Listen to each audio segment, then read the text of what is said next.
Rob, welcome to the show.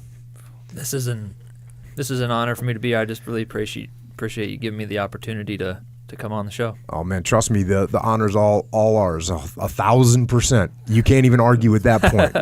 won't let it happen. Give us, just before we jump into your Marine Corps career, just give us a little pre-Marine Corps background on growing up and where that was and what it was like. Can I answer your question about how combat engineers came to find IEDs? Yeah, please do.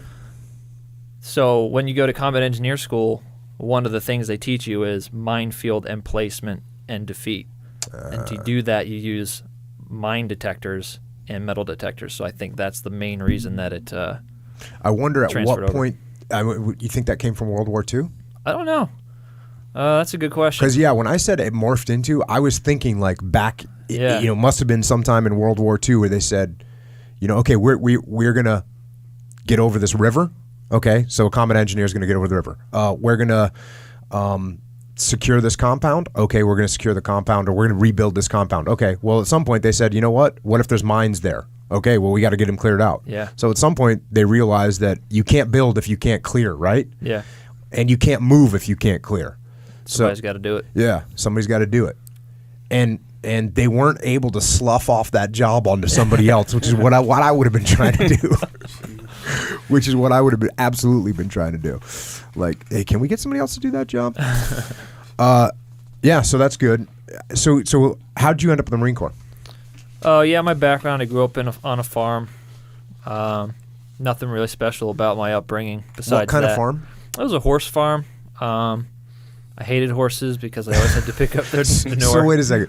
What do you do? What is the purpose of a horse farm?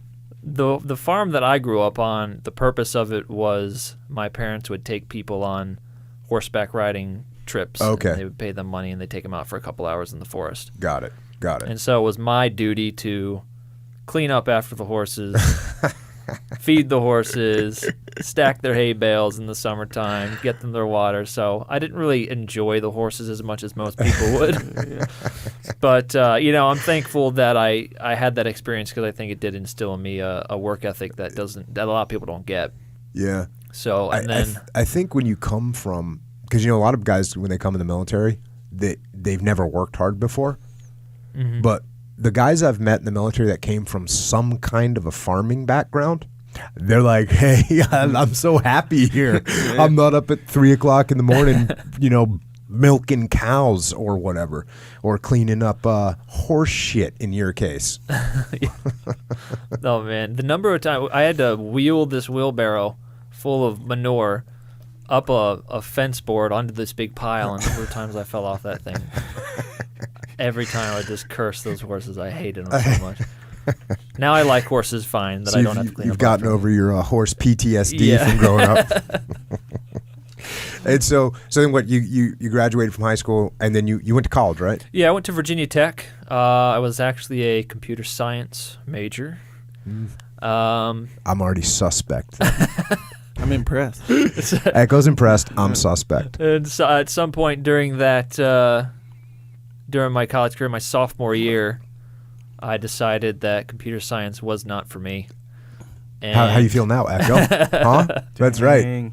Betrayed, really. And I decided, I don't know, I felt like I had spent the first 20 years of my life kind of looking after myself, and now I needed to do something that was beyond my own self-interest. And a buddy of mine had just joined the Marine Corps, so I read a couple books about the Marine Corps, Brotherhood of Heroes, about the Battle of Peleliu, and I said, yep, that's what I want to do. I want to join the Marine Corps. So before telling my parents, before telling anybody, looked up where the recruiter was, went down there. He wasn't there. Marine Corps recruiter wasn't there. Air Force recruiter tells me to come in his office and tells me about the Air Force. And I said, yeah, just tell me when the Marine Corps recruiter's back. Yeah. Nothing against the Air Force, but I had already decided on Marine Corps. Yeah. And so I joined up. I think it's this may be right or wrong. I'm pretty sure it's right. The Marine Corps has like the lowest recruiting budget, and they have the highest recruiting numbers because it's the Marine Corps. Yeah, it's just their their approach, I guess. Yeah. It's like, oh, you want to be one of us? Maybe. Yeah. See if you can. Yeah. Good What luck. are you going to do? Yeah. So I joined up as a reservist. My original plan, because I was after my junior year, so I wanted to finish college at least. So my original plan was I did the 92-day reservist program where I went to boot camp after my junior year. Then I finished my last year of college, and then I went to job school in MCT. How did your academic performance change, or did it, between pre-boot camp and post-boot camp? It didn't a whole lot because I think I kind of checked out of college after my junior year. I was like, I just want to go deploy, but I just kind of want to get this degree done, just so I have it. Now, after I deployed a couple times and had a little bit more life experience, it'd probably be a lot different. But just those 3 months of boot camp didn't really change your academic skill set. Approach. I was plenty smart. I was smart enough. I just didn't care that much about it anymore. Yeah.